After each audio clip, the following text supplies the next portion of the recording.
referentes a martología, las doctrinas de la salvación. Y de una manera muy rápida os comentaba cómo en la constitución de nuestra iglesia están bien establecidas las doctrinas. Podéis ir ahí a poder estudiarlo más tranquilamente con los versículos. Es el apartado G, las doctrinas de la salvación, soteriología. Esa palabra soter quiere decir salvación. Decíamos que había 10 conceptos básicos, 10 términos que usamos en esta doctrina, y empezábamos, por ejemplo, con la elección y la predestinación, que es lo primero que hablamos, como fuimos escogidos por la gracia de Dios antes de que el tiempo existiera, y por lo tanto Dios, que estaba fuera del tiempo, sabiendo lo que iba a pasar, nos escogió en Él, y por su gracia y por pura gracia somos salvos. La regeneración la definimos bien, mostrando cómo es importante distinguir la regeneración, el nuevo nacimiento, el ser hechos nuevos, de la conversión. Dos palabras bien diferentes. La regeneración se usan términos en la Biblia como nacer otra vez, nacido del Espíritu, nueva criatura, lavacro de la regeneración, nacido de Él, nacido de Dios, pasando de muerte a vida, participantes de la naturaleza divina, renacidos, no de simiente corruptible, sino de incorruptible, llamados de las tinieblas a su luz admirable. Son términos que aparecen en la Biblia que nos muestran lo que quiere decir la regeneración, el ser hechos nuevo mediante la obra de Jesucristo. La redención, el ser comprados del mercado de esclavitud con el precio de la sangre de Jesucristo. La reconciliación, la idea de hacer las paces con Dios, porque nosotros hemos sido quienes hemos empezado la guerra, ¿verdad? Él es nuestra paz, dice la Biblia. La sustitución, lo hemos visto también como Cristo tomó nuestro lugar en la cruz. En el juicio, Él fue nuestro sustituto. Él llevó sobre el madero nuestros pecados. Y la doctrina de la sustitución nos muestra esa gran verdad, que si no hubiera sido como Cristo tomó sobre Él nuestros pecados, no hubiéramos podido ser salvos. Hablamos de la propiciación, recordando el lugar en el Antiguo Testamento, esa plancha hecha de oro que cubría el arca, sobre la cual había 2 querubines. Era el propiciatorio, y ahí es donde la sangre era vertida como sacrificio delante de Dios. Y Cristo es la propiciación de nuestros pecados. También menciona la justificación, esto es lo que estábamos viendo la semana pasada, como hemos sido declarados justos. No solamente justificados, sino declarados justos, como una imputación legal. La expiación, veíamos como en el uso del Nuevo Testamento significa que la muerte del Señor Jesucristo es ofrenda y sacrificio a Dios. O sea, es otro de los aspectos de su muerte, que es una ofrenda a Dios, un sacrificio de olor grato ante Dios. Y vemos algunos tipos, esto no lo he mencionado en las clases, pero está en la Constitución y podéis leerlo más pausadamente y poder estudiarlo. Pero la expiación se puede ver en tipos en la Biblia. Por ejemplo, el arca, la ofrenda que Abraham dio cuando Dios le dijo, sacrifica a tu hijo Isaac, y no lo negó. El Cordero Pascual de Éxodo, capítulo 12, es otro buen ejemplo de la expiación. Las 5 ofrendas de Levítico, del capítulo 1 al 5 de Levítico, y es un estudio apasionante de hacer de estas ofrendas, muestran, simbolizan a la obra del Señor Jesucristo. La vaca alazana, ilustración de la limpieza continua mediante el poder de la muerte de Cristo. Como hemos venido diciendo, Cristo nos limpia del pecado que hicimos, del que hacemos y del que haremos. Hay poder en su sangre. El día de la expiación, de Levítico 16, es otro pasaje, en el Antiguo Testamento que muestra la tipología de la expiación. Y por último, la disposición y el servicio del tabernáculo. Como todo lo que estaba ahí puesto, los oficios mismos de los sacerdotes, los sacrificios que allí se realizaban, todo eso son tipologías de la obra del Señor Jesucristo por nosotros, por nuestros pecados. Hablábamos, por último, de la adopción. Eso es lo que vimos la semana pasada, cómo Cristo nos ha hecho sus hijos. Dios nos ha hecho sus hijos. Hemos sido adoptados hijos por Jesucristo. Y eso es algo precioso. En esta tarde vamos a ver, con la ayuda del Señor, dos cosas importantes. Una es la santificación y la otra es la glorificación, que es lo que tenemos aquí en la pantalla. En cuanto a la santificación, por sí misma, aunque es resultado directo de la obra de Jesucristo en la cruz, por sí misma la santificación ocupa un lugar en el estudio de teología sistemática. La palabra santo o santificación es la palabra ageos, y es un estudio que se llama la ageología, el estudio de la santidad. Se ha escrito mucho y hay muchos hermanos preciosos que han estudiado estos aspectos de la santidad en la vida del creyente. Y no quiero hoy entrar en lo que sería todo el estudio, no nos daría tiempo. Hay 7 aspectos diferentes de la santificación. Usamos una palabra, santificación, pero tiene 7 aspectos diferentes. Y también, como muchos de los aspectos que hemos venido estudiando, hay diferentes posturas teológicas dependiendo del sistema teológico que tú estudies. Para algunos, como John Wesley, y lo que llamamos el wesleyanismo, se cree que la santificación es una segunda obra de gracia. Primero, crees en el Señor Jesucristo, es una obra de gracia. Ahí eres santificado posicionalmente, pero después viene una crisis, una experiencia de crisis, en la cual el creyente se consagra absolutamente a Dios, totalmente a Dios. Y a ello le llaman segunda obra de gracia.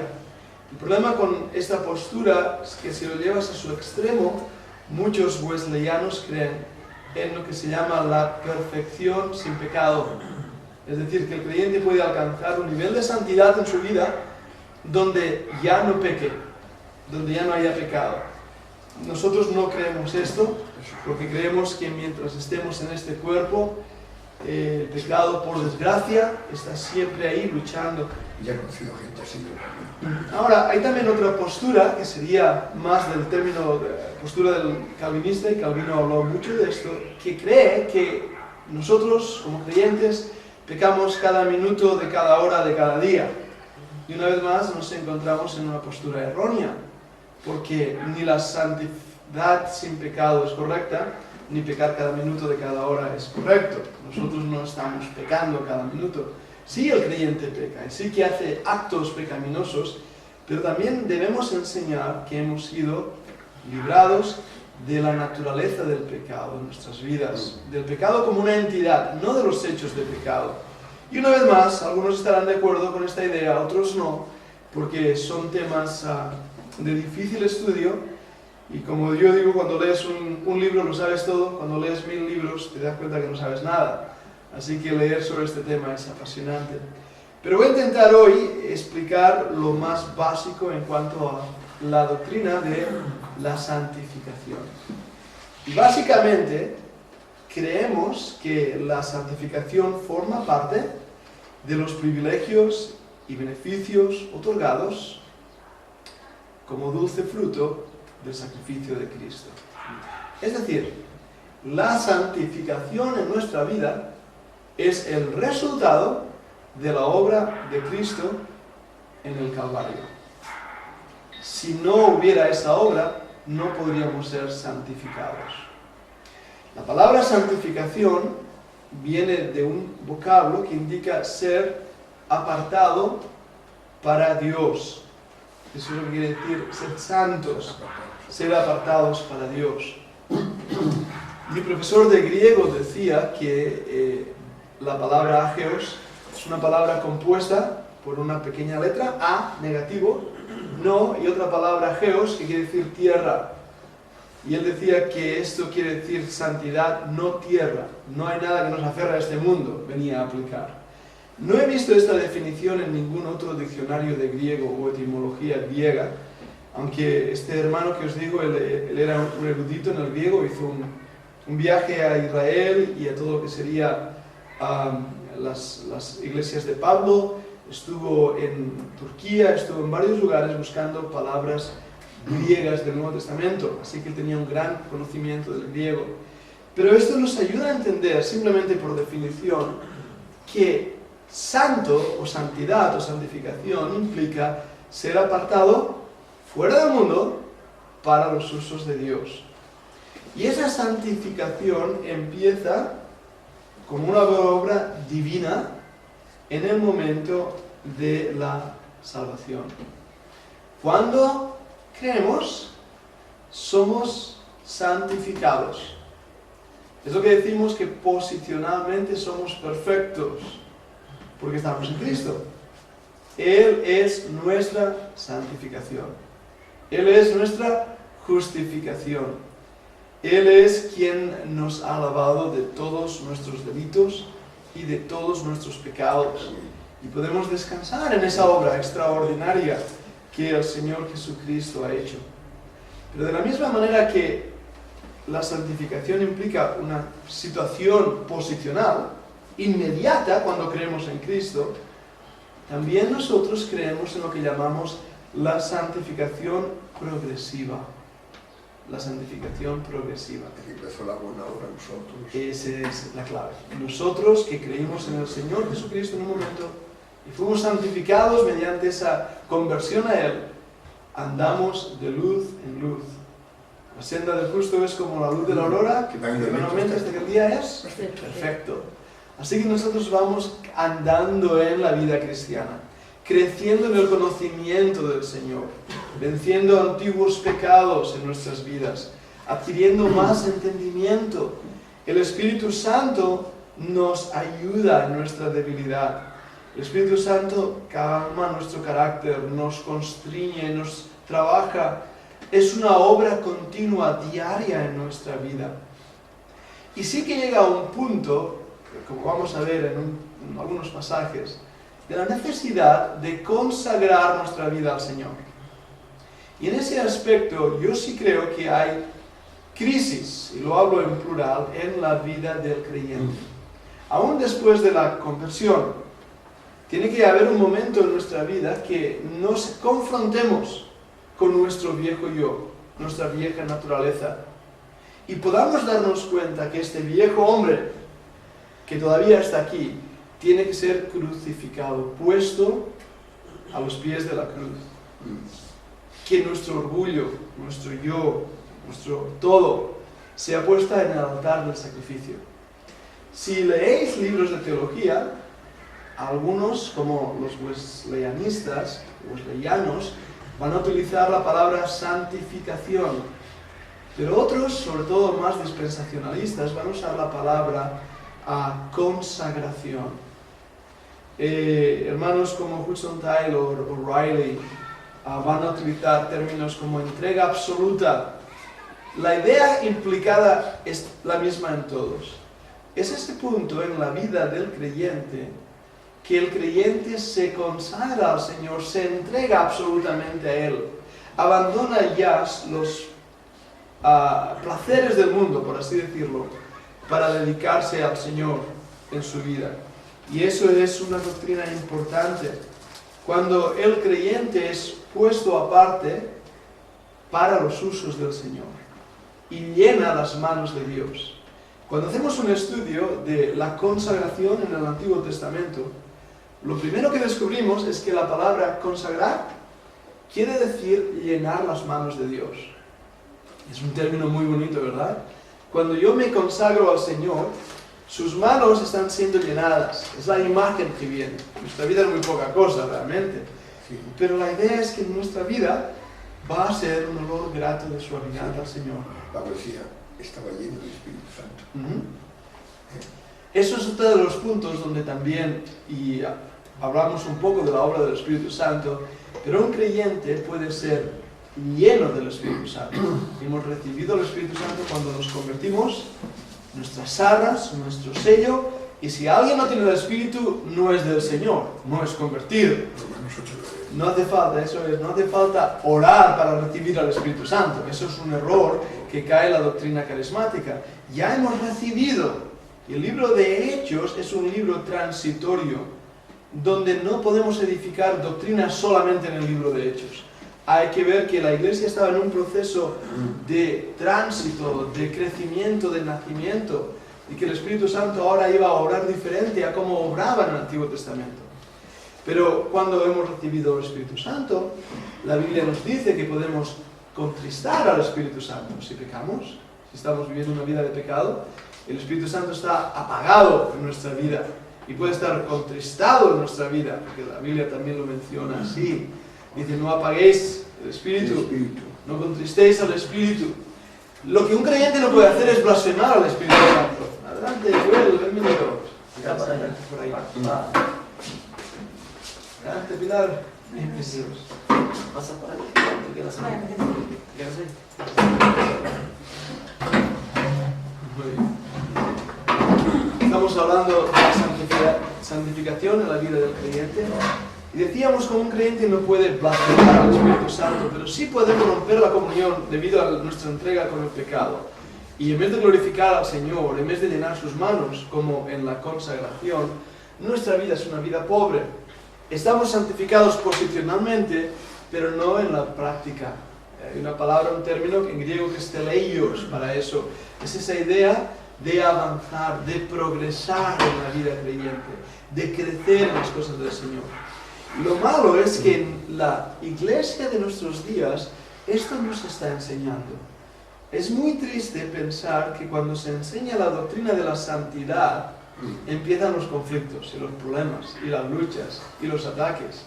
Cualquier otra doctrina está bien y casi algunos tienen doctrinas como muy esenciales para defender, ¿verdad? Yo creo en la elección por gracia, a veces lo hemos hablado, ¿verdad? Yo creo, no sé, en la soberanía divina, pero hay una doctrina que también está en la Biblia y es la doctrina de la santidad, de la santificación. Y esto no quiere decir caer en el fariseísmo, en el legalismo, porque esto no agrada al Señor tampoco. Pero la Biblia es clara cuando dice, sed santos, ¿por qué? Porque yo soy santo. La santificación tiene que ver con ser apartados para el uso del Señor. La Biblia es muy clara.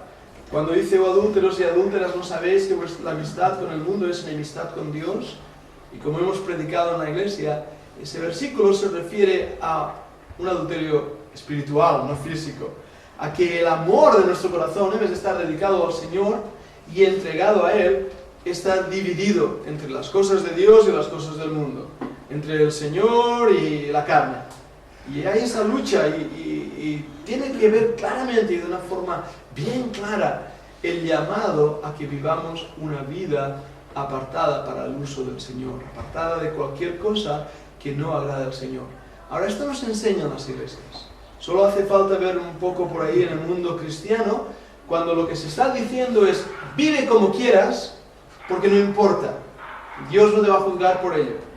Bueno, sí te va a juzgar. La Biblia nos habla como todo lo que hacemos será probado y juzgado por el Señor si hemos edificado nuestra vida sobre heno y hojarasca o sobre piedras preciosas.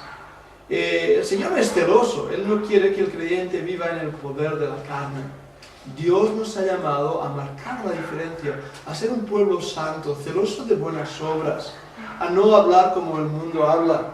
Toda palabra ociosa sea sacada de nuestra boca, dice la Biblia, y nuestros actos, envidias y homicidios y glotonerías y borracheras y cosas que el mundo va con ellas, pero que el creyente es llamado a ser santo. Vale, después de esta amplia extensión, vamos a abrir la Biblia y vamos a ver cómo la Biblia defiende estas grandes verdades. Romanos, capítulo 6, 7 y 8, es sin duda alguna clave en el entendimiento de la vida espiritual del creyente. Ahora un bosquejo rápido de Romanos nos muestra como los primeros capítulos, Romanos 1 al 3, muestra la condición del hombre, ¿verdad? Muestra la situación espiritual de aquellos que han rechazado a Dios. Capítulo 2, Dios los ha entregado a una mente depravada para hacer lo que no conviene. Capítulo 3, termina diciendo Romanos, por cuanto todos pecaron y están destituidos de la gloria de Dios. La situación del hombre en Romanos es, peor no puede ser, ¿verdad? Sin esperanza alguna. Todos pecaron y están destituidos de la gloria de Dios. Romanos capítulo 4 nos introduce una verdad importante. Es la fe de Abraham, que fue justificado por las obras. No, fue justificado por la fe que descansa en lo que Cristo hizo. Y el capítulo 5 concluye diciendo, justificados pues por la fe, tenemos paz para con Dios. Las doctrinas de la salvación y la situación del hombre se explican hasta el capítulo 5, donde vemos al hombre condenado y caído, el hombre justificado por la gracia de Dios, capítulo 4 y 5.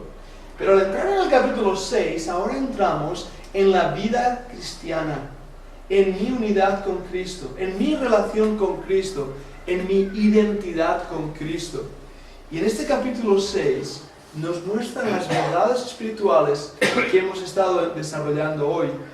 Leyendo en el capítulo 6, versículo desde el 1, capítulo 6 de Romano, empezando en el versículo 1, que dice así, ¿qué pues diremos? ¿Perseveraremos en el pecado para que la gracia abunde? En ninguna manera. Porque los que hemos muerto al pecado, ¿cómo viviremos aún en él? ¿O no sabéis que todos los que hemos sido bautizados en Cristo Jesús, hemos sido bautizados en su muerte? Porque somos sepultados juntamente con él para muerte por el bautismo, a fin de que como Cristo resucitó de los muertos por la gloria del Padre, así también nosotros andemos en vida nueva. Porque si fuimos plantados juntamente con él en la semejanza de su muerte, así también lo seremos en la de su resurrección, sabiendo esto, que nuestro viejo hombre fue crucificado juntamente con él, para que el cuerpo del pecado sea destruido, a fin de que no sirvamos más al pecado. Porque el que ha muerto ha sido justificado del pecado. Y si morimos con Cristo, creemos que también viviremos con él, sabiendo que Cristo, habiendo resucitado de los muertos, ya no muere. La muerte no se enseñoreará más de él, porque en cuanto murió al pecado, murió una vez por todas, mas en cuanto vive, para Dios vive. Así también vosotros, consideraos muertos al pecado, pero vivos para Dios en Cristo Jesús, Señor nuestro. Mirad el versículo 12. No reine, pues, el pecado en vuestro cuerpo mortal, de modo que le obedezcáis en sus concupiscencias. Ni tampoco presentéis vuestros miembros al pecado como instrumentos de iniquidad, sino presentaos vosotros mismos a Dios como vivos de entre los muertos, y vuestros miembros a Dios como instrumentos de la justicia. Porque el pecado no se enseñoreará de vosotros, pues no estáis bajo la ley, sino bajo la gracia. Este pasaje que he leído es muy importante para entender el desarrollo de la vida cristiana normal. El desarrollo del creyente no es salvarse y permanecer en la condición que estaba antes de ser creyente. Ese no es el propósito del Señor. El propósito del Señor es hacernos una nueva naturaleza, una nueva criatura, y darnos una nueva relación con Dios, una nueva relación y entendimiento de su palabra. Por eso muchas veces decimos que Dios nos ha dado una nueva mente para entenderle, un nuevo corazón para amarle y una nueva voluntad para obedecerle. Somos hechos nuevas criaturas. Por eso es que es tan importante enseñar en la iglesia y en nuestra propia vida la doctrina de la santificación. La doctrina, voy a usar otra palabra, igualmente la entenderéis, más popular, la doctrina de la consagración al Señor, de una vida plena, llena del Espíritu. El 90% del cristianismo nominal, por así decirlo, no entiende estas cosas. No entiende, porque no se enseña. Dios no quiere que sus hijos anden como antes andaban, sino que marquen la diferencia en todo lo que hacemos. ¿Y por qué? Aquí vemos algunos principios. Lo primero que Pablo dice es, bueno, ya que somos salvos, ¿verdad? Continuaremos en el pecado, versículo 1, perseveraremos en el pecado para que la gracia abunde. ¿Cuál era la crítica, el ataque feroz que muchos que estaban oyendo a Pablo decían? Bueno, estaban diciendo, oye, pues si la salvación es gratuitamente, es por gracia, y no tengo que hacer nada, pues oye, pues vivo como quiera, igualmente el Señor me perdona. La Iglesia Católica, cuando Lutero especialmente enseñó que la salvación era por fe, no por las obras, sino por fe, la Iglesia Católica, los obispos de aquel tiempo, hicieron un ataque brutal contra Lutero. Y una de las cosas que ellos decían era, muy bien, eso quiere decir que vive como quieres. Por otro lado, estaban haciendo que la gente comprara bulas papales para que se les perdonara el pecado. Y esta es la misma situación que estamos viendo aquí en el libro de Romanos. Puedo vivir como quiera porque como soy salvo por gracia y no por las obras. Y Pablo, en el versículo 2, dice una expresión que es extraordinaria en ninguna manera. En el griego es me genoito. Esa palabra en francés hay un dicho que es pas de tu. Hay dos palabras, rien de rien, nada de nada, res de res, como decimos en catalán, y después pas de tu. Quiere decir, en absoluto, nada de nada, pero muchísimo. Lo mismo está diciendo aquí el apóstol Pablo. Como creyentes, no tenemos excusa para vivir en el pecado. No la tenemos. No la tenemos. Si hay creyentes que están viviendo en el pecado, están viviendo porque ellos quieren. Porque Dios nos ha dado todas las herramientas, las armas para vencer al pecado. Fijaros bien en esto, que también es necesario entender lo que estoy diciendo. No estoy diciendo que cometamos un acto de pecado. Eso nos puede pasar y nos pasa a todos nosotros. Lo que estoy diciendo es que el creyente que vive en un estado pecaminoso como un incrédulo, algo está mal. No está marchando en el poder que Dios le ha dado para vivir la vida cristiana. ¿Entendéis esto? ¿Y cuál es el poder para vivir una vida cristiana? De gozo. De batallas, sí, y alguna derrota también, pero no en un continuo estado de derrota. Bueno, el versículo 3 en adelante nos va a hablar de la identificación con Cristo. ¿No sabéis que todos los que hemos sido bautizados en Cristo Jesús, hemos sido bautizados en su muerte? Importante entender que ese versículo no se refiere al bautismo por agua, no se está refiriendo a que nos bautizamos en el agua, sino a que hemos sido sumergidos en Cristo. De hecho, Pablo dice que el que ha creído en Cristo es hecho un espíritu con él. ¿Recordarán ese versículo? Y aquí es lo que está refiriendo. Mi vida es como si hubiera sido sumergida en la vida de Cristo. La identificación con Cristo es absoluta, total.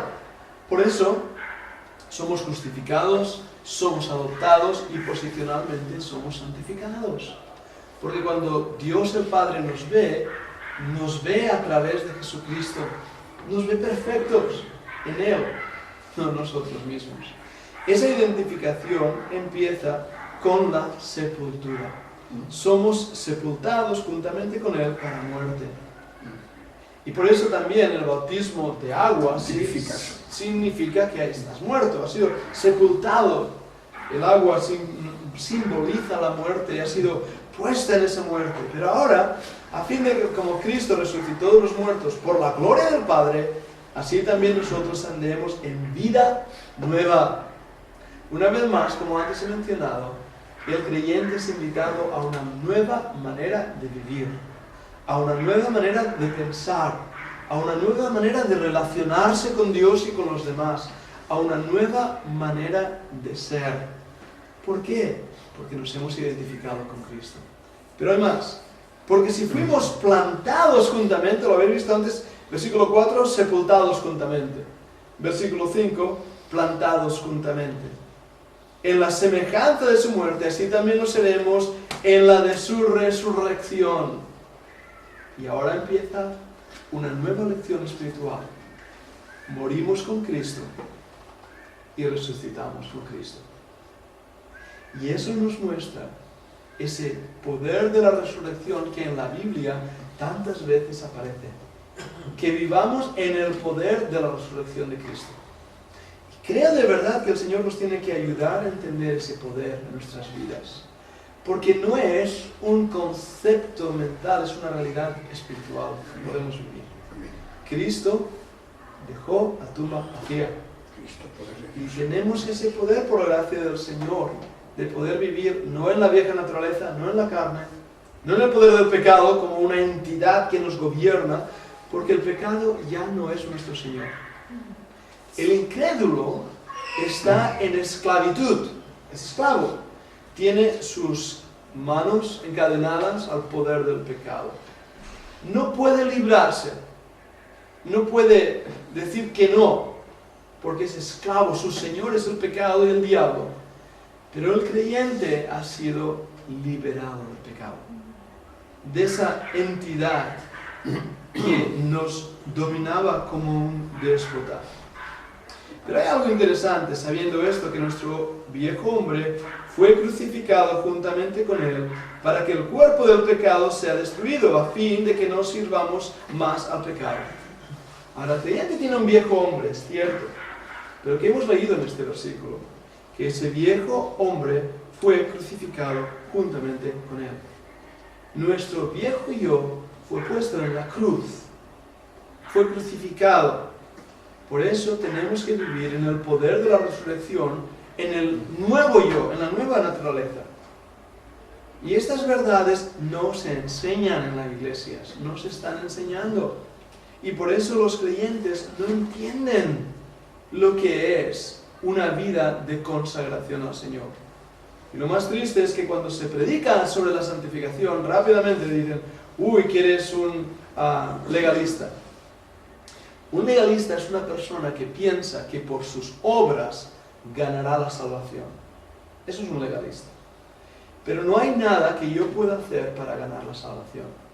No hay nada que yo pueda hacer para ganar más amor de Dios, porque Dios me ama igual que el primer día. Pero sí que es cierto que Dios me ha llamado a una vida de poder, a una vida de victoria, a una vida de resurrección.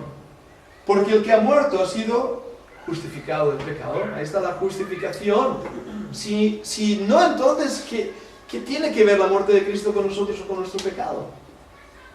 ¿Qué quiere decir toda la doctrina de la justificación que vimos? Que hemos sido justificados, como hemos visto en el capítulo 5, justificados pues por la fe, tenemos paz para con Dios por medio de nuestro Señor Jesucristo. Declarados justos pues por la fe. Eso es. Y aquí considerados contados muertos al pecado. Un hecho ya. Un hecho ya. Contados 1, 2, 3, 4. Porque hay una gran diferencia entre ser proclamado justo y contarnos justos. Posicionalmente ya somos justos, pero ahora tenemos que aplicar esa verdad en nuestra vida. Como dice el hermano 1, 2, 3, tienes que contar, tienes que poner los principios, los pasos a seguir. Si morimos con Cristo, creemos que también viviremos con Él. Es clara la Biblia. Sabiendo que Cristo, habiendo resucitado a los muertos, ya no muere, la muerte nos enseñará más de Él. Por cuanto murió al pecado, murió una vez por todas, mas en cuanto vive, para Dios vive. Así también vosotros, que dice, considerados muertos al pecado, pero vivos para con Dios. La doctrina de la santidad o de la santificación es esto. Y nos dice el versículo 12, no obedezcas. El versículo 13, no presentes vuestros miembros al pecado, sino presentaos vosotros mismos a Dios. Y ahí está la diferencia. No obedecer al pecado, no presentarme al pecado, sino presentarme a Dios. Y esta idea va a desarrollarse hasta el capítulo 12, cuando en el capítulo 12 dice así que os ruego por las misericordias de Dios que presentéis vuestro cuerpo en sacrificio vivo, santo, agradable a Dios, que es vuestro culto racional. La misma idea, el mismo hilo de pensamiento, tiene que ver con la consagración del creyente. ¿El creyente tiene la opción de obedecer al pecado? Pero el incrédulo no, ¿verdad? Correcto. Porque el incrédulo no tiene esa opción de poder decir. No puede porque está Es muerto dentro imposible. del pecado. Eso es. Su situación es muerta. Claro. Está bajo el poder, el dominio de un déspota, del pecado, la muerte. La paga del pecado es muerte. Romanos 3, por cuanto todos pecaron y están destituidos de la gloria de Dios. Está esclavo, es una esclavitud Y horrenda. Efesios dice también, así nosotros éramos esclavos y tal. Sí. Sin Dios, Sin sin esperanza en este mundo. El incrédulo es esclavo de su propia situación. Como algunos teólogos han dicho, no somos pecadores porque pecamos, sino que pecamos porque somos pecadores. ¿Es la diferencia? Como somos pecadores, lo que brota de nosotros es el mal, es la desobediencia. Pero ahora nosotros somos santos. Y lo que debe brotar de nuestras vidas y corazones ya no es el pecado, sino es la justicia y la santidad. Es el amor de Dios a través de nosotros. Por eso la Biblia nos exhorta a que amemos a nuestros enemigos. Un incrédulo no puede hacer esto, es imposible. Pero el creyente, Dios ama a través de nosotros. Dios perdona a través de nosotros. Un incrédulo abre la Biblia y dice, yo esto no lo entiendo, yo no sé. Pero el creyente abre las Escrituras y el Espíritu Santo le lleva al entendimiento de la palabra de Dios. Lo que es la iluminación del Espíritu. Lo que nos pasa generalmente a los creyentes es que no entendemos todas las ramificaciones y todos los privilegios de la vida cristiana. No entendemos esa verdad posicional en Cristo. Estamos tan acostumbrados a ser hombres, mujeres, con nuestros intereses y situaciones, que olvidamos la posición en Cristo. Corremos otro riesgo también que me he dado cuenta bastante, y es que pensar que los hombres, como son incrédulos, no tienen ni sentimientos, ni voluntad, Tenemos que ver a los pecadores de una forma compasiva, no creernos mejores que ellos. Claro. No creernos que nosotros ya estamos por encima de todo el mundo porque somos santos, ¿verdad? No, Dios nos guarde. Porque como dice la Biblia, el que mire, que diga que está firme, mire que no caiga. Entonces tenemos que ver esa realidad de mirar al incrédulo recordando que nosotros en otro tiempo éramos igual o peor que él. Viviendo sin Cristo y sin esperanza, como perro vuelve a su vómito, dice la Biblia, ¿verdad? Y así éramos nosotros. Pero Dios nos amó con grande amor. Debemos presentar a nuestros miembros al Señor como vivos de entre los muertos y que nuestra vida le glorifique. Pero hay más pasajes que quiero ver siguiendo con este mismo principio. Empezamos en el capítulo 7 con una realidad, después del capítulo 6, de haber presentado esa libertad en Cristo. Mirad el capítulo 6, versículo 18. Libertados del pecado, vinisteis a ser siervos de la justicia. ¿Lo habéis dado cuenta? Ahora somos libres del pecado. Pero hay un problema y es el capítulo 7, que dice que estamos, por ejemplo, libres de la ley, en versículo 6, porque mientras estábamos en la carne, las pasiones pecaminosas que era por la ley obraban en nuestros miembros, llevaban fruto para muerte, versículo 6, pero ahora estamos libres de la ley por haber muerto para aquella que estábamos sujetos, de modo que sirvamos bajo el régimen nuevo del Espíritu y no bajo el régimen viejo de la letra. Esta vez apuntando de nuevo a una vida nueva en Cristo, a una libertad extraordinaria. La ley, dice versículo 7, no es pecado. La ley nos muestra la realidad de que nosotros no podemos cumplirla. Como dirá en Gálatas, nuestro ayos fue para llevarnos a Cristo. Pero la ley nos esclaviza también. ¿Por qué? Porque no la podemos cumplir. Es que nos muestra realmente la incapacidad que tenemos para cumplir la ley. Por eso el versículo 15 en adelante narra esa lucha en el creyente. Porque lo que hago no lo entiendo, pues no hago lo que quiero, sino lo que aborrezco, eso hago. Y si lo que no quiero, esto hago, apruebo que la ley es buena, de manera que ya no soy yo quien hace aquello, sino el pecado que mora en mí. Y yo sé que en mí, esto es, en mi carne, no mora el bien, porque el querer el bien está en mí, pero no el hacerlo. Una vez más, es muy importante que entendamos lo que estoy diciendo. Una vez hablando sobre este tema, alguien pensó que yo no creía que el creyente tuviera dos naturalezas, la naturaleza caída, la naturaleza vieja. Y yo no sé si es que no me expliqué bien o no me entendieron bien. Yo creo que en el creyente hay esa duplicidad, porque aquí mismo lo dice. ¿Y cuál es? Que nuestro cuerpo, nuestra carne, está acostumbrado al pecado. La naturaleza pecaminosa está arraigada a nuestra carne. Y de hecho, en la Biblia muestra dos palabras muy importantes para carne. Una tiene que ver con soma y el otro con sarx. Soma es la palabra utilizada para cuerpo. El cuerpo no es pecado. No es. Es maravilloso. Dios nos ha hecho de una manera extraordinaria. Dios nos ha hecho tal y como somos. Con nuestro deseo de comer, de estornudar, de todo lo que somos. Dios nos ha hecho así. No voy a entrar en muchos detalles. Dios ha hecho algo extraordinario. Estudiando la célula humana, es maravilloso. Alguien ha dicho que si nos asombra el universo y pensamos que sabemos muy poco del universo, sabemos menos de la célula. Que la célula es aún más incomprensible que el mismo universo.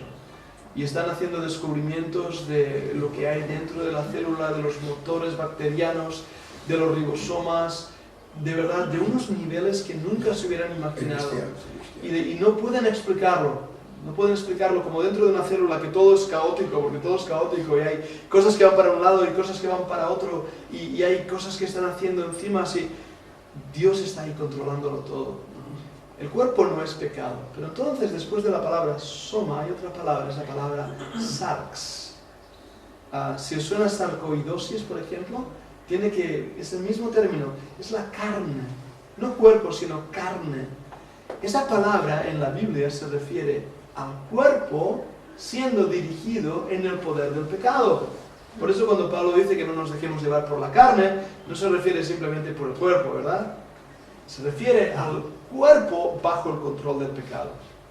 Fijaros en esto, nosotros no podríamos pecar si no tuviéramos cuerpo. No podríamos tener malos pensamientos, no teníamos cerebro. No podríamos robar, no teníamos manos, ¿verdad? No podríamos cometer actos pecaminosos sin cuerpo. Es el cuerpo lo que nos arrastra al pecado. Es el vínculo, es el vehículo, es lo que utiliza. Y por eso Pablo dice aquí, en el versículo 19, porque no hago el bien que quiero, sino el mal que no quiero, esto hago. Y si hago lo que no quiero, ya no lo hago yo, sino el pecado que mora en mí. Así que queriendo yo hacer el bien, hallo esta ley, porque el mal está en mí. Ahora, ¿es claro, Pablo? Clarísimo, ¿verdad? Y debemos creerlo. Hay una naturaleza pecaminosa arraigada en nosotros. Dios nos ha dado una nueva naturaleza, un nuevo espíritu, una nueva alma, pero no nos ha dado un nuevo cuerpo. Y eso es lo que nos lleva al pecado. Y sin duda alguna también nuestro espíritu y alma ha sido dañado por el pecado. Por eso hemos hablado siempre de la depravación total del hombre en cada una de sus capacidades. Pero una cosa no quita la otra verdad. Y algo que sí también tengo que decir. ¿Os podéis imaginar a Pablo que decía estas cosas? ¿Cómo vivía? ¿Podéis imaginaros a Pablo blasfemando y diciendo palabrotas y emborrachándose y teniendo lujuria detrás de mujeres? ¿Verdad que no? No. Y bueno, si lo piensas en él como ser humano, podría ser, claro. Como humano, alguna como nacido, como el Señor. El carácter espiritual que tenía, ¿no? Sí. Elías estaba sujeto a pasiones como nosotros. O sea, que no era un Superman, es lo que está diciendo en las Escrituras. Yo lo entiendo así. Correcto. Pero esta es la pregunta que intento hacer. ¿Podéis imaginar a cualquier uno de ellos, el mismo Elías, sujeto a pasiones como las nuestras, viviendo en el control y poder de esas pasiones? No. Pero sí caer en momentos determinados o tener debilidades, porque si no sería... Pablo le dijo a Pedro que era un hipócrita. Sí. Bien claro, bien fuerte, se lo dijo. Y después vemos el amor que Pedro tiene, hablando de Pablo, a los hermanos y de lo que ha revelado en algunas de sus escrituras y refiriéndose a Pablo con realmente un respeto grande. Pero la realidad, Pedro mismo le negó al Señor. La realidad es que cayeron todos ellos en actos de pecado. Pero yo no puedo imaginar a estos hombres de Dios, santos, como viviendo bajo el control del pecado continuamente. Y aún así Pablo revela esto, que había ahí una lucha en su interior. Yo creo que Pablo se desanimó y lo vemos en la cárcel. Pasando frío y desanimado, todo el mundo le abandonó. Él estaba solo, el gran apóstol de Dios, el gran siervo de Dios. ¿Y qué hizo al final? Perder la cabeza. ¿Dónde estaban sus mejores amigos, sus seres más queridos? Fue criticado, abusado, fue insultado, se reían de él. Decían que las cartas suyas eran duras, pero el aspecto suyo era menospreciable. Pablo era un hombre. El hombre dice, el versículo 22, porque según el hombre interior me deleito en la ley de Dios, pero veo otra ley en mis miembros. ¿Ves ahí como continuamente está diciendo el problema está en mi cuerpo? Que se revela contra la ley de mi mente y que me lleva cautivo a la ley de pecado que está en mis miembros. Otra vez más, lo vuelvo a repetir. El pecado está aquí en mis miembros. Y dice, miserable de mí. Ahora él se pone en una situación de confesión espiritual. ¿Quién me librará de este cuerpo de muerte? Y la expresión cuerpo de muerte es una expresión griega que refiere a un castigo que los romanos hacían. Cuando alguien asesinaba a otra persona, se le acusaba, se le ponía el muerto atado a él, manos con manos, pies con pies, y se le echaba en el desierto, la putrefacción del muerto pasaba al vivo y así moría. Y eso era el cuerpo de muerte, es un cuerpo muerto que me está matando a mí. Y esa es la realidad. Esa es la realidad que el creyente vive en esta duplicidad a veces. No quiero usar mucho de los términos psicológicos, pero sí que somos un poco bipolares como creyentes, ¿verdad? Si sabéis lo que quiere decir bipolar. Esas dos naturalezas del creyente. ¿Quién va a crecer más de esas dos naturalezas? Una historia misionera nos recuerda que un indio tenía esa lucha y le hablaba al misionero de esa lucha, que había como dos caballos luchando dentro de sí. Y el misionero le va a decir, ¿quién va a ganar? Y el indio dijo, pues el que más alimente. Pues era un indio, pero sabía mucho de la vida espiritual. Y esa es la realidad. El que más alimentemos, más control tendrá sobre nuestra vida. Por eso Pablo dice el versículo 25, y es la finalización de este capítulo, gracias doy a Dios por Jesucristo, Señor nuestro, así que yo mismo con la mente sirvo a la ley de Dios, más con la carne a la ley del pecado. ¿Os das cuenta de esto? Yo doy gracias que Cristo me ha dado la victoria. Posicionalmente en Cristo estoy victorioso. Es algo extraordinario, algo precioso. El creyente no tiene por qué vivir en el pecado.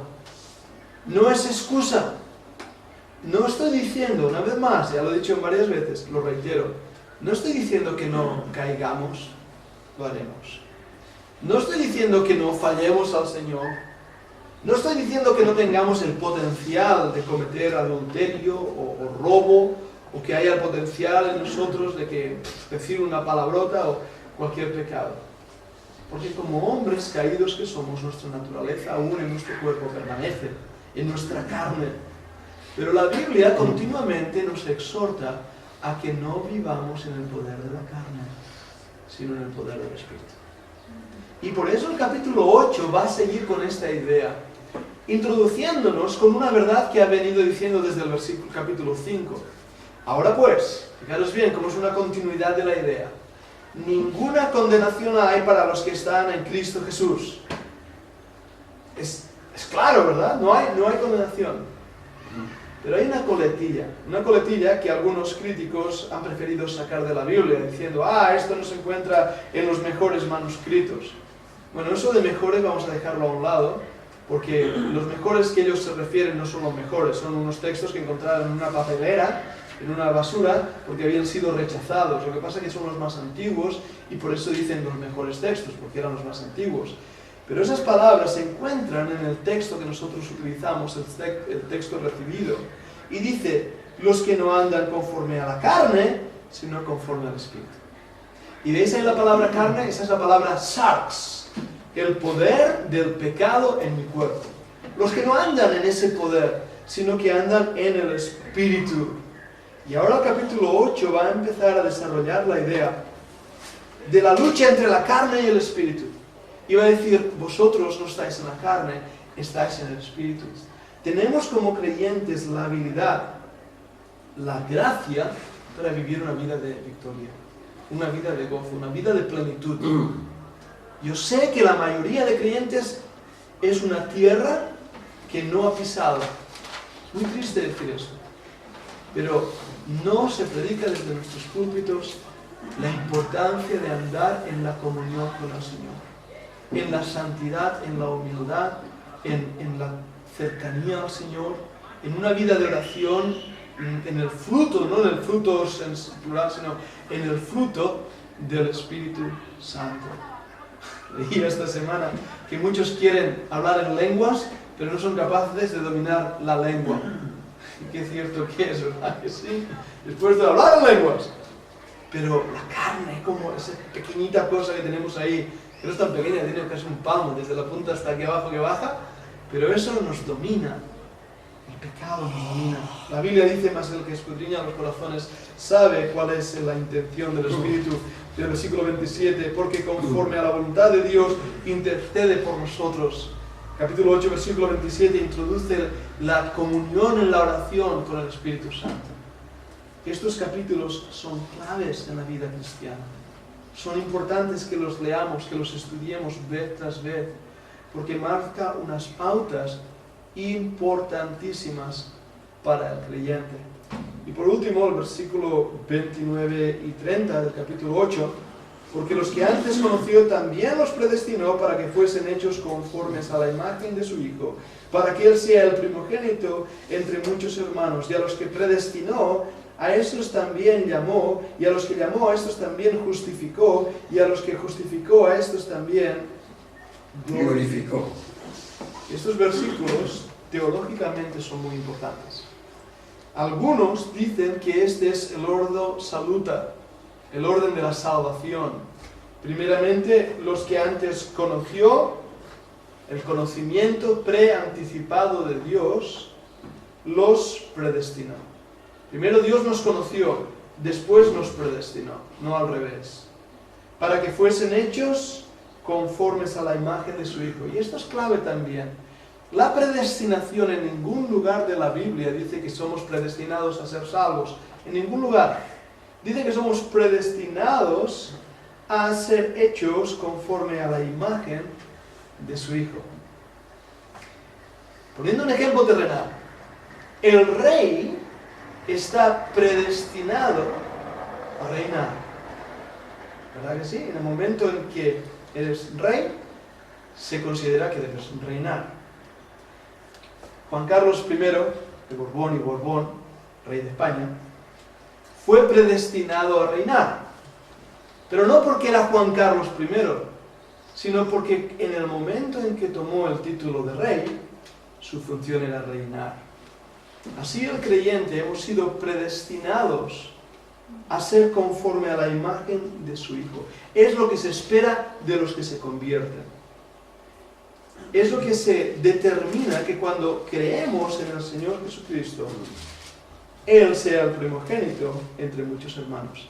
Esa es la elección que Dios nos ha dado. Somos escogidos para que llevemos fruto.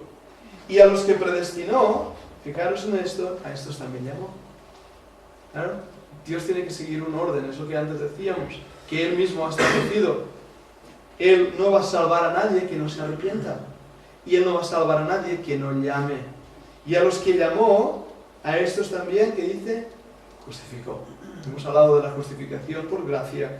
Y a los que justificó, a estos también glorificó. Ser glorificados. Y esta es una de las lecciones también preciosas que el Señor nos da en su palabra. y que a lo mejor tendré que correr porque la tenemos aquí en la pizarra, hablar sobre la glorificación, y dices, ¿qué quiere decir esto? Porque pensamos que seremos glorificados cuando vayamos al cielo, ¿verdad? A lo mejor a Joel le sale un par de alas y... No van a ser angelitos tocando la lira en el cielo. No es eso la glorificación. La glorificación en la Biblia es clara en los versículos que hemos leído, en Romanos 8, 28 al 30, y se refiere que el cristiano describe su completa y definitiva conformidad a la imagen de Cristo Jesús. Eso es la glorificación. Hemos nacido de nuevo y hemos sido identificados con Cristo. Cristo está siendo formado en nosotros, pero aún nos queda mucho por andar. Cuando llegamos al cielo, la obra completa de Cristo será hecho en nosotros. Seremos hechos conforme a la imagen de Jesús. Es, por así decirlo, el último eslabón de la gran cadena de oro de la salvación. Y es tan seguro que va a suceder. El apóstol Pablo se refiere a ella como que ya ha ocurrido. En Romanos 8:30 dice, en el 8:30, a los que predestinó, a estos también llamó, a los que llamó, a estos también justificó, a los que justificó. Fijaros en esto, a estos también glorificó. ¿Os dais cuenta que está en pasado? ¿Por qué? Porque la obra de Cristo cuando se hizo, automáticamente es todo, lo implica todo. Antes de la fundación del mundo, el Cordero inmolado desde antes de la fundación del mundo. La eternidad está fuera del tiempo. Y en este aspecto, desde antes de la eternidad, la obra de Cristo había sido consumada, realizada y hecha por nosotros. Pero cuando entra en el tiempo, nosotros en un momento dado, venido el cumplimiento del tiempo, dirá la Biblia, tenemos que aplicarlo a nuestra vida, a nuestra existencia. Romanos 8:30, tiro a tierras. Si quieres tomar apuntes ahí. Es el último eslabón de la gran cadena de oro de la salvación y es tan seguro que va a suceder. El apóstol Pablo se refiere a ella como ya ha ocurrido. Ahora, hay más. Otra gran promesa es dada a nosotros en Filipenses 1:6. Estando persuadido de esto, que el que comenzó en vosotros la buena obra, la perfeccionará hasta el día de Jesucristo. Hemos hablado de la santificación. Ageos. Pero ahora hablemos de la perfección, teleios. Es otra enseñanza que no se enseña en las iglesias. La obra de Cristo está siendo perfeccionada en nosotros. El creyente tiene que andar hacia la perfección. Y esa palabra no quiere decir impecabilidad, quiere decir completividad, que estamos completos en Él, que estamos enteros en Él. El corito que cantamos los niños, completos en Él, estamos completos en Él. Le conozco. Esa es la idea. Él está haciendo su obra en nosotros y la va a perfeccionar. Filipenses 1. Ser glorificado es otra forma de decir que el creyente será conformado con el carácter de Cristo, el cual es el último propósito de Dios para el cristiano. La Biblia dice, no os conforméis a este mundo, sino transformaos mediante la renovación de vuestro entendimiento. Nosotros no podemos meternos en el molde del mundo. A mi hija Ana le encanta hacer pasteles y galletas y le encantan los diferentes moldes. Uno de los mejores regalos que le hago siempre son moldes de galletas. Y es lo que quiere decir esto cuando el creyente se pone en el molde del mundo. El mundo le moldea y a veces tú ves a un creyente y ves a un incrédulo y no ves la diferencia. La santidad marca la diferencia. Y si queremos marcar la diferencia, tenemos que ser diferentes. La gente tiene que vernos por la calle y decir, ahí anda un cristiano, es diferente. Por eso creemos en la modestia, en la manera de vestir. A veces juzgamos muy mal a gente de una manera errónea, simplemente a primera vista, ¿verdad? La vemos y decimos, y a lo mejor es una bellísima persona. Así que a veces es cierto que juzgamos mal por la apariencia, pero a veces también juzgamos bien por la apariencia. Y por eso debemos marcar la diferencia en nuestra manera de ser. Los cristianos no estarán más destituidos de la gloria de Dios. Romanos 3:23. Amén. Ahora, la gloria de Cristo habita en vosotros, dice la Biblia. Pablo hablando a los Gálatas. Y es importante que veamos eso, que los Gálatas estaban luchando, ¿no?, con sus obras y su buen hacer, y querían, y le decían, Gálatas insensatos, les dice Pablo, porque habían entendido mal el propósito de la vida cristiana. Pero hay más, para terminar. El gran plan de la salvación de Dios alcanza desde la eternidad por venir a la eternidad futura, y Él logrará esto perfectamente. El plan de Dios va a tener éxito. Siempre existe el ahora y el todavía en lo que respecta a nuestra salvación. Pero el plan futuro de Dios ya está completo. ¿Qué quiere decir? Nosotros que vivimos en el hoy, en el ahora, en este momento, nuestra salvación todavía no ha sido llevada a ese estado de glorificación. Ahora hay luchas contra la carne, contra el pecado, contra el mundo, contra el diablo. Aún hay desánimos, aún hay inquietudes y también preguntas sin resolver. Todo eso forma parte del estado actual del creyente. Un estado imperfecto, un estado incompleto, pero a la vez un estado que vayamos hacia la perfección de ellos. Estamos andando hacia la madurez espiritual. Os animo a que leáis el libro de Pentecost, marchando hacia la madurez espiritual.